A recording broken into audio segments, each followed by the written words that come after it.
Բարև ձեզ սիրելի բարեկամներ, Երկիր մեդիայի եթերում մենք ենք մեր պատմությունը հաղորդաշարն է։ Պատմությունը պարզապես անցյալ չէ, դա մեր ինքնության խորտ արմատը չէ, այլ մեր մտածողության, մեր քայլերի, մեր որոշումների հիմքը։ Մեր հաղորդաշարի ընթացքում ձեզ ենք ներկայացնում մեր ժողովրդի անցյալի կարևոր դրվագները, ոչ միայն հիշելու, այլև հասկանալու, ոչ միայն վերհիշելու, այլև վերլուծելու, ոչ միայն հպարտանալու կամ ափսոսալու, այլև սովորելու։ Որովհետև այս պատմությունները դարերի խորքից լուր, բայց վճռական մի բան են ասում. դասեր քաղիր անցյալից, որ չկորցնես ապագատ։ Պատմությունը միայն անցյալ չէ, այն հիշողություն չէ միայն, այն մեր ձայնն է ժամանակի միջով, մեր ուղին, գծված արցունքով և արյունով, հույսով ու հավատով։ Այսօր, երբ վերլուծում ենք մեր անցյալի ամեն մի քայլը, փորձում ենք տեսնել ոչ թե միայն այն, ինչ եղել է,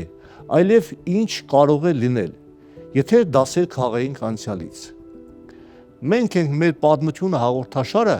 ուզում է հիշեցնել, որ ոչ ոք չի պատմելու մեր պատմությունը մեր փոխարեն։ Ուրեմն եկեք ընկալենք, հասկանանք, ապրենք այն դասերով, որ անցյալը թողել է մեզ,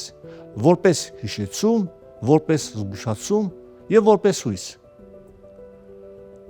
Անցյալը միայն ժամանակագրություն չէ, դա զենք է, զրահ է, ուղեցույց է։ Մենք ենք մեր պատմությունը, սա պատմություն է դասով, հուշ է ուղերձով, հաղորդում է գիտակցությամբ։ Քանզի եթե մենք չհասկանանք մեր պատմությունը, ուրիշներն են այն գրելու մեր փոխարեն։ Անցյալը միայն ժամանակագրություն չէ, դա զենք է, զրահ է, ուղեցույց է։ Մենք ենք մեր պատմությունը, սա պատմություն է դասով, հուշ է ուղերձով, հաղորդում է գիտակցությամբ, քանզի եթե մենք չհասկանանք մեր պատմությունը, ուրիշներն են այն գրելու մեր փոխարեն։ Մենք մեր պատմության ծնունդն ենք, մենք մեր պատմության արդյունքն ենք և բացի դրանից մենք պարտավոր ենք սերտել մեր պատմությունը, որպեսզի կարողանանք կերտել մեր ապագան։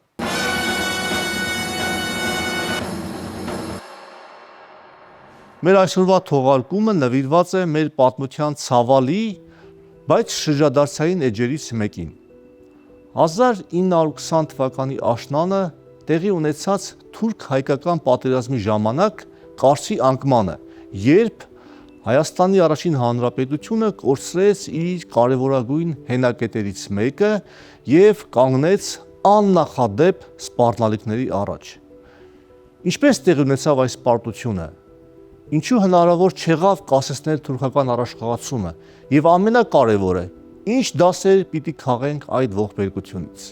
Պատմական դրվագը հետևյալն է. 1920 թվականի թուրք-հայկական պատերազմից առաջ բոլոր նշանները փաստում էին, որ պատերազմը լինելու է։ Արդեն 1920-ի փետրվարին Մուստաֆա Քեմալը ծրագրում էր հարձակվել Հայաստանի վրա։ Սեպտեմբերի 7-ին Անկարայում որոշվեց հարձակվել։ Սեպտեմբերի 23-ին սկսվեց թուրք-հայկական պատերազմը։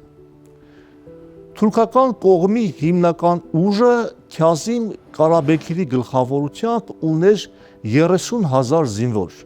Քրդական և թուրքական ոչ կանոնավոր ուժերի, ինչպես նաև այլ օժանդակ զորամասերի հետ միասին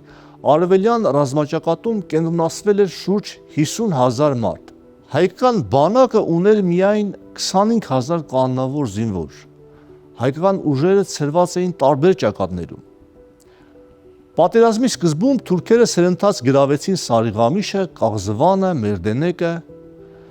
Հայաստանի կառավարությունը խիստ միջոցների դիմեց, ռազմական դրություն հայտարարվեց, բոլոր պետական կառույցները ենթարկվելու էին բանակին, վարչապետ Համո Օհանջանյանը սրբազան պայքարի կոչ արեց։ Սակայն ոգևորությունը համատարած չէր։ Բազմաթիվ քաղաքացիներ չարձագանքեցին, իսկ եվրոպական դաշնակից երկրները լռեցին։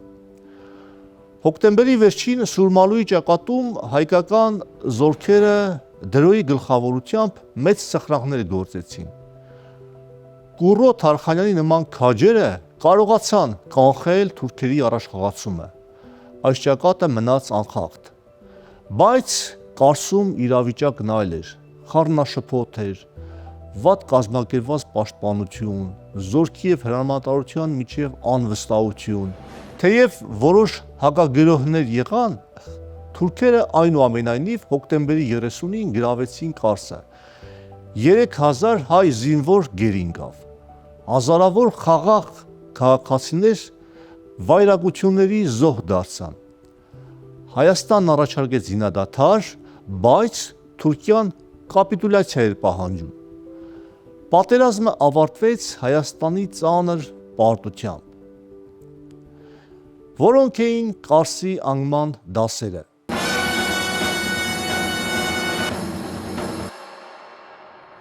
Կարսի անկումը հայոց պատմության մեջ ոչ միայն դառը պարտություն էր, այլև ահազանգ, որ պատմությունը մոռացողները դատապարտված են այն կրկնելու։ Ինչու տեղի ունեցավ Կարսի անկումը։ Հայաստանը նոր էր ստորագրել Սևրի պայմանագիր եւ ակնկալում էր դաշնակիցների օգնությամբ վայելել հաղթանակի պտուղները, որը ինչպես պարզվեց այդպես չէր։ Դաշնակիցներն իրականում միայն խոստումներ էին տալիս։ Սևրի պայմանագիրը մի կողմից ոգևորություն եւ հույսեր էր տվել Հայաստանին, մյուս կողմից ավելի էր բազմապատկել թուրքերի թշնամությունը հայերի եւ Հայաստանի հանդեպ։ Պատերազմում հայկական կողմի կրած պարտության պատճառները մի քանիսն էին։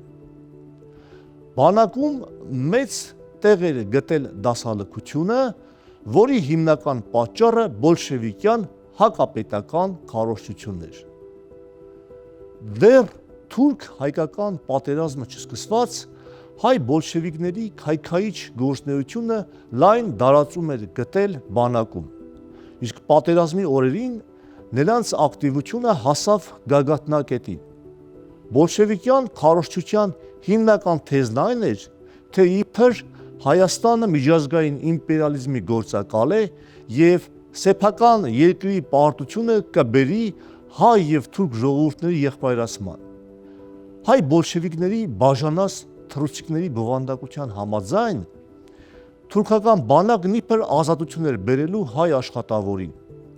Հայաստանի պարտությունը ըստ բոլշևիկների նաև կհանգեցներ համաշխարհային հեղափոխության հաղթանակին։ Բոլշևիկյան քարոզչամեքենան բարեկեցիկ ապագա էր խոստանում խորհրդային վարչակարգում։ Այսպիսով չկար վստահություն սեփական ուժերի հանդեպ եւ համապատասխան գիտակցություն հայրենիքը ամեն գնով փրկելու պարտականությունների վերաբերյալ։ Կարսի ճակատում հայկական բանակի բարձր հրամանատարության կազմում առկա էր թշնամակի հազդող միջանձնային ամհերաշխությունը, որն ուղղակիորեն բացասապար էր ազդում բանակի բարոյահոգեբանական վիճակի վրա։ Վատ էր կազմակերպված Կարսի բերդի պաշտպանությունը։ Գարեգին Նժդեհի բնորոշմամբ Կարսը բերդաքաղաքի փոխարեն վերածվել էր մի շուկայի, ամուր չէր զորքի թիկունքը։ Այստեղ հայության պարտության պատճառներից մեկն էլ այն էր, որ ի տարբերություն թուրքական զորքի հրամանատար Քազիմ Կարաբեքիրի, որը հիմնականում անձամբ էր տեղում ղեկավարում ռազմական գործողությունները, հայկական բանակի հրամանատար գեներալ Թովմաս Նազարբեկյանը գտնվում էր Երևանում, իսկ Մովսես Սիլիկյանը Կարսից 70 կիլոմետր հեռու Ալեքսանդրապոլում։ Հայկական բանակի պարտության պատճառներից մեկն էլ թշնամու քանակական եւ որակական առավելությունն էր։ Խորհրդային Ռուսաստանը ակնկալելով, որ Քեմալական Թուրքիան ի վերջո կաջակցի առաջավոր Ասիայում համաշխարհային բոլշևիկյան հեղափոխության տարածման հարցում, անխնա օգնում էր նրան։ 1920 թվականի օգոստոսից ստորագրվել էր Քեմալա-բոլշևիկյան դաշնագիր, որի համաձայն Խորհրդային Ռուսաստանը հանձն էր առել դրամով եւ այլ միջոցներով օգնել Թուրքիային։ Թուրք-հայկական պատերազմից ընդամենը մի քանի օր առաջ Խորհրդային Ռուսաստանը որպես օգնություն 200 կիլոգրամ ոսկի էր ուղարկել Թուրքիա, որի մի մասը հանձնվել էր Կարաբեքիրի հրամանատարության տակ գտնվող եւ Հայաստանի դեմ պատերազմի պատրաստվող բանակին։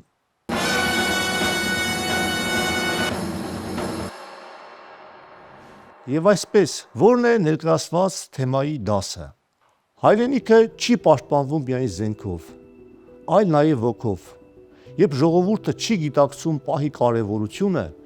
երբ չկա վստահություն եւ միասնականություն իշխանության, բանակի եւ հասարակության միջև, նույնիսկ ամենաամուր բերդերը կարող են փլուզվել։ Այսօր 100 տարի անց, երբ խոսում ենք Հայաստանի անվտանգությունից եւ ապագայից, Կարսի անկումը պետք է մնա մեր հիշողության մեջ ոչ միայն որպես պատմական փաստ, այլ որպես զգուշացնող խորհրդանիշ, որ անկախություն նշանակում է պատասխանատվություն, իսկ պատասխանատվությունը սկսում է միասնությունից, հստակ տեսլականից եւ համաժողովրդական կամքից։ Ի վերջո, մենք ենք մեր պատմությունը։ Նվիրումով եւ հավատով ապրած սերունդները չեն մոռանում իրենց ժողովրդի զոհողությունները։ Հետևաբար, նույնիսկ երբ թվում է, թե անհույս է, մենք պետք է հիշենք հոգու ուժը կարող է հաղթել ցանկացած փորձություն։ Հայոց պատմությունը հարուստ է ոչ միայն հերոսական եւ ողբերգական իրադարձություններով, այլև խոր եւ հավերժ մնացող դասերով։ Մենք ենք մեր պատմությունը հաղորդաշարը նպատակ ունի վերաշարադրել կարևոր դրվագներ, բայց ոչ միայն պատմելու, այլ վերլուծելու, հասկանալու, ինչու այդպես եղավ, ինչ հետևանքներ ունեցավ, եւ ամենակարևորը, ինչ դաս կարող ենք քաղել այդ փորձից։ Քանի որ պատմությունը մեր ուսուցիչն է, պետք է ցանկանանք դասեր քաղել եւ ոչ թե կրկնել նույն սխալները։ Դասը սովորողը հեշտությամբ հաղթահարում է փորձությունը, իսկ չսովորածը կրկնում է նույն սխալը։ Շնորհակալ եմ, որ մեզ հետ էիք։ Դուք դիտում եք «Մենք ենք մեր պատմությունը» հաղորդաշարը։ Հանդիպում ենք հաջորդ հաղորդմանը նոր պատմության եւ նոր դասի հետ։ Ստեսություն։